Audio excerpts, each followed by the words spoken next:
Hi everyone, welcome back to my channel. So today I've come up with another concept that I've never seen before anywhere, so I'm assuming I've made it. And yeah, I'm on fire. So this one is really simple to do. I've used a card kit to do it, but you could do this with die cuts. You just need to do a partial cut on the inside part, so you could use pretty frames, etc. But I've used hunky dory craft kits, any paper craft kits that have got frames and toppers that fit inside.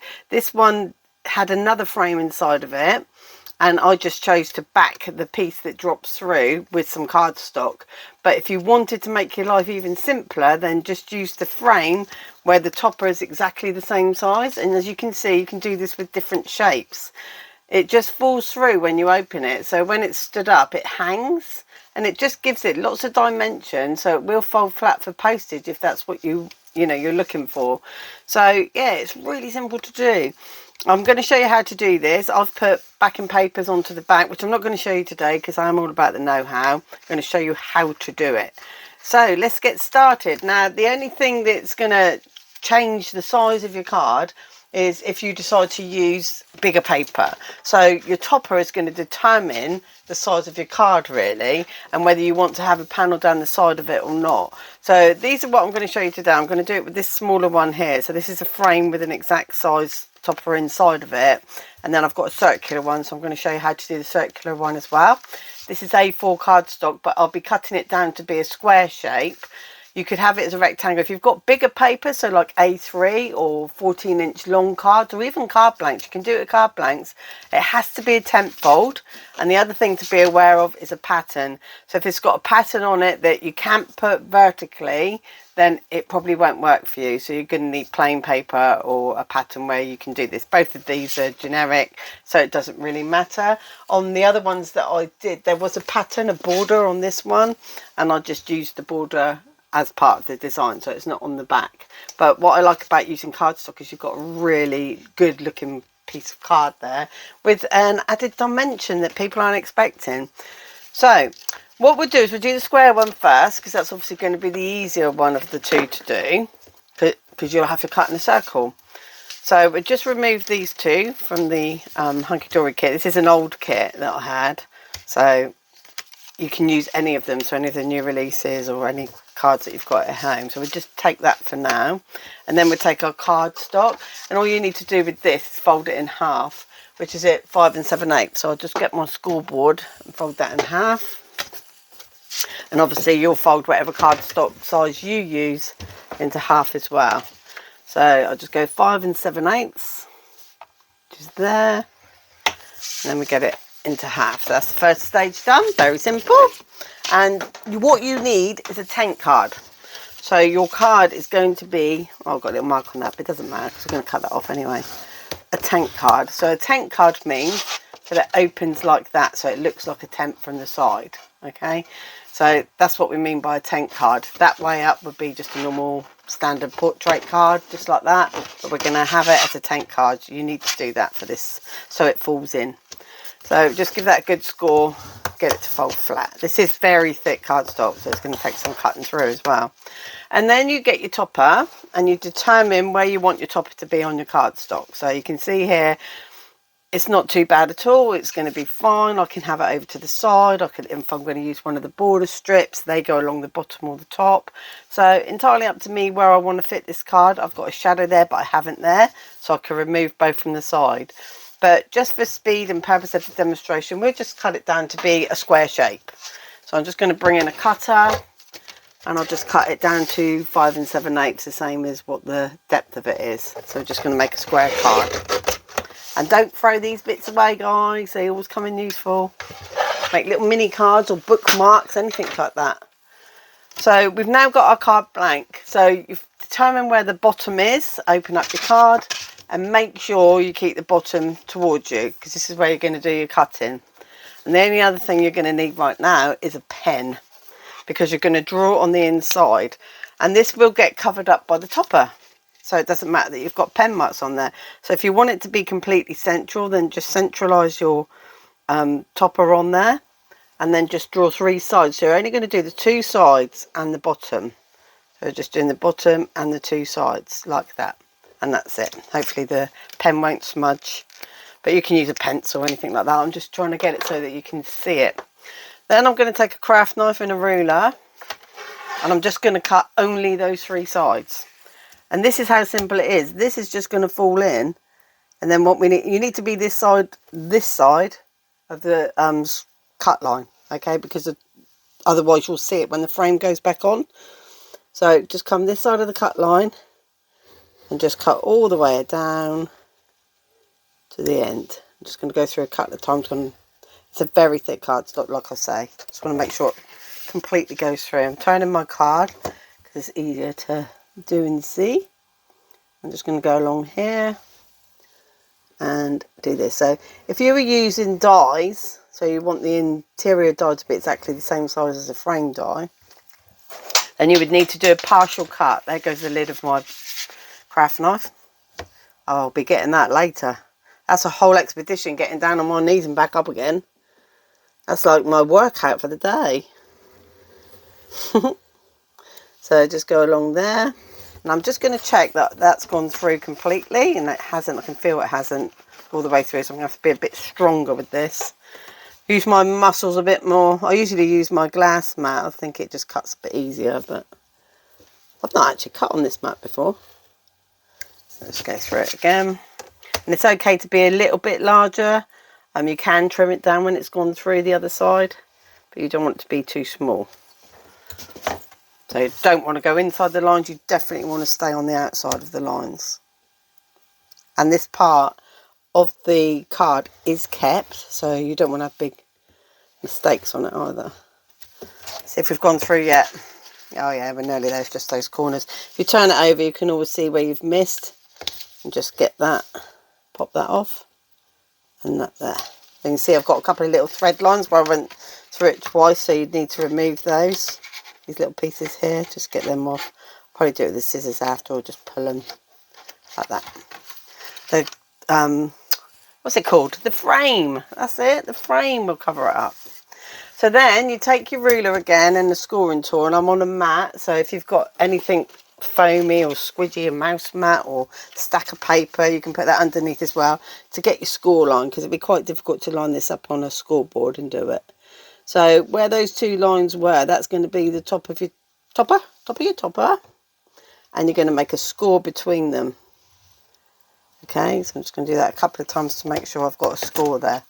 And then that's the bit that's going to fall through your card. So I'll turn it over and we'll reinforce that score line there.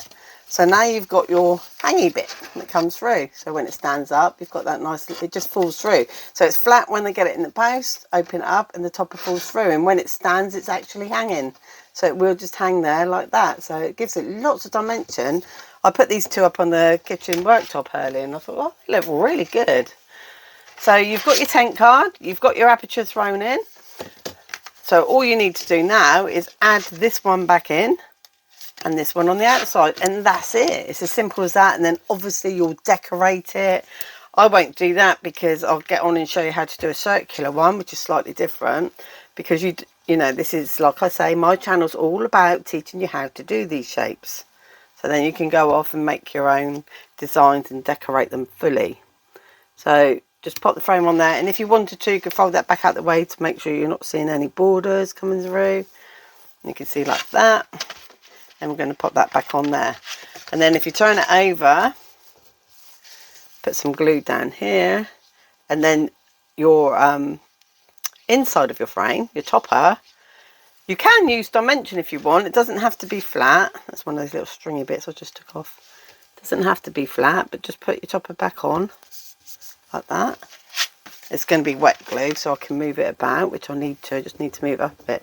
So you can see there, it looks flat. It is flat. It folds flat. It's just like a normal card. But when you open it up, you get loads of dimension again.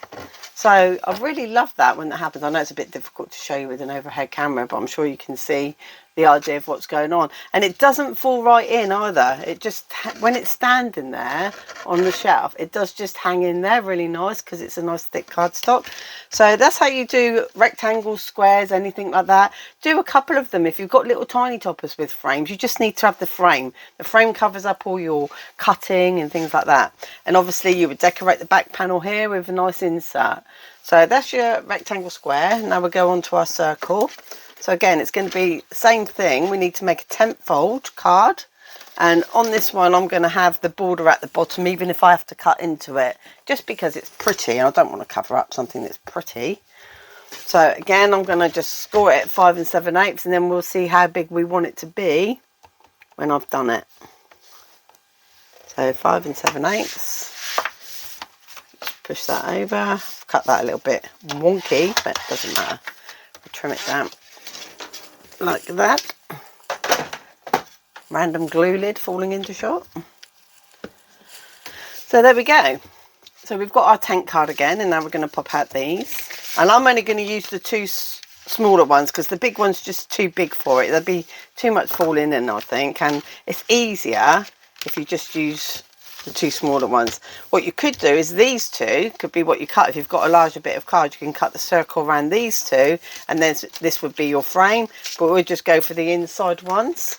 So I'm just going to decide. Now with this one, I might keep it whole because there's lots of nice toppers on this sheet, like things like this, and I can add them to here in a sentiment. So you don't have to make square cards. You can make tall, slim cards, narrow cards. Just has to be a tank card. So again, you open it back up, and then we need to take off our frame carefully. And normally I would cut the little pips, which are the holding points of the frame, because you get all these little notches on there, and just go around with your scissors and just trim them, make them all nice and smooth, etc. So we're just going to pop that wherever I want it. Like I said, I'm going to have mine over to the left so I can put more sentiments over to the right. And again, I need to take a pen, and I'm going to draw around this. So I'm just going to take my pen there. I might put it up a little bit higher actually. And what you want to do is you want to leave about that distance. It doesn't matter, a couple of fingers wide. I'm not going to measure. I'm not into measuring very much, only when I have to. So I'm going to draw around again the whole of the inside circle. So you can do this with any shaped top or any shaped die. It's just that you're drawing, yeah, your inside circle, etc., is what's going to determine where you go. And then what I'm going to do is I need that circle. So if I'm going to imagine where that circle met at the top, so I'm going to have to draw a little bit more on this side. I'm just going to imagine that the circle is going to meet there and there, and I'm just going to do a score line across the top there. I just have to make my cut a little bit fuller to come round. So what I mean is I've got my score line in there now. And then what I need to do is just meet the score line there with that. I think I'll just draw on the top of it. That's okay, I'll get that off later. Then you take your craft knife, and this is obviously a little bit trickier if you're not good with your cutting. So you're going to go on the outside of the line again. So when I'm saying on the outside of the line, I mean this side of the line exaggerated, not inside. It needs to be. You can go over the outside a little bit because the reverse will show you the bad works.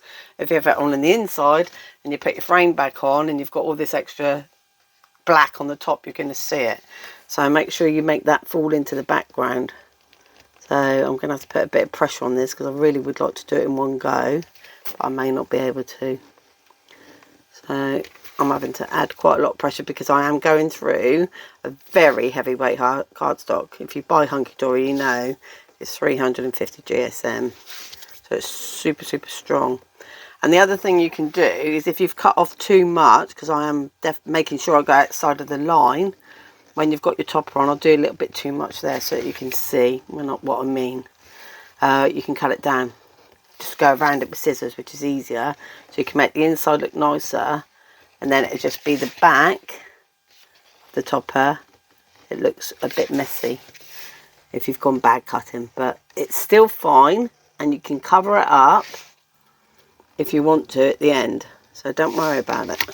Just got to make sure I'm going outside of that black line, getting a little bit too close to it for my liking. Just come around to that Now, and it's good to do the drawing on there because you know where you're going. So luckily that's cut through. So I'm just going to fold that bit there on that score line, reinforce that score line, and then we're going to put our topper back on. In fact, I'm going to put the frame on first because where I've cut an extra amount, if I put the frame a little bit wonky on the front, then I'm going to be able to, you know, make good the back. If that makes sense. You can see I've got black, because I used a black permanent marker to show you. I wouldn't normally do that. You can use a coloured pen that's very similar in colour, or best case would be to use a rubber and a pencil. So we can see our top is going to go back in. I just want to make sure that it's going to be fine on that. So you can see that's going to hang in, so we can glue that down. And I'll probably keep it open for this because we've got the hanger there. You can see the score line. So I'm not going to put glue on that score line because I want it to hang through. So just go there. And if you didn't want that score line to be showing, you just have to go up a little bit and make almost like two little lines and go across. So by that I mean cut two little straight lines there and then make your score line across there. I'm just going to pop this back in straight, get the cape round the right way, like that. I quite like how it's fallen into there and gone through there. So you can see, absolutely fine, it falls through. It's not going to be glued to that little piece there, so if that bothers you, like I say, you're not going to see it, because look, when it hangs, you don't see it. But like I say, just do two little cut lines up either side of where you've gone, and then make your score line so your score line falls underneath the frame. Okay, I think I might have done that on this one actually. Let's have a look. Yeah, I did. So this one, there is no score line to be, well, maybe a little tiny bit, but hardly anything. Whereas this one, there's quite a bit, but you don't see it because you don't look that way. So again, it folds nice and flat and it falls through. Inside, you're going to decorate the inside. Now you can have a look here, and this is where you can trim it up, what I was saying. So now we've got where we want the topper to be, and it exactly falls inside of that frame. It's not going to cut, well, it could come through, but it doesn't generally. And then we can do our little bit tidying up. So I'm going to fold my card inside out like that. And this, you might need to do this when you start cutting strange. So can you see where the strange shapes, I was going to say. So where this silver frame is, you can see the background has come over a little bit there. So what I'm going to do is I'm going to just trim and get that off, because it won't matter to the front because we've got a frame exactly where we need it. But what we're doing is we're tidying up the cuts because we overcut. So I didn't want to have to cut twice on circles. That's just like, nah, life's too short. So anyway, thanks everybody that has subscribed to my channel. It's cool, it's really exciting. And yeah, it doesn't cost anything to subscribe. So if you wouldn't mind giving me a like and a subscribe, etc., I'd really appreciate that. So fold the card back the right way, and now it's all nice and neat. And then I'll show you the back that nobody's going to look at because I open up the card and look there. But if I pull this down, you can see the frame. So where I've put the frame in to cover it up and make this fall nice, and my cutting went over the line, you can see it there. If that bothers you, you're going to have to cut out a piece of paper and then cut from the outside in. So cover this with a whole piece of paper, close that, and then you're going to have to go over it and then cut all around the inside of there. But I'm not going to do that because it doesn't bother me. Alternatively, you might have another frame that you can put around there and then just put it all around the outside on the inside if you've got a matching one. So lots of ways you can cover it up, but to be honest with you, it's easy. You can do this with a paper trimmer. If you're going to use die cuts, you're going to have to partial cut. So what that means is you pop your die on. Let's just pretend this is a die. It's not, it's a roller tape. So you pop your die on and you put it into the machine. So you line up where you want it to be on your plates. I haven't got any plates here. But if this was the plate, if the ruler is the plates, the end of the plate, and they're falling forward like that, you don't want it to cut any further than that. So this is all your plates, and the rest of this card and that little section there hangs out of the machine. it doesn't go onto the plates at all, and that's how you can do a partial cut. But I might do that on another demo later. But for now, that's just how you do it by hand with a craft knife. So really simple, isn't it? Score it in half as a tent and cut out your aperture. Fantastic. Thanks everyone for watching, and I'll see you again very soon. Bye.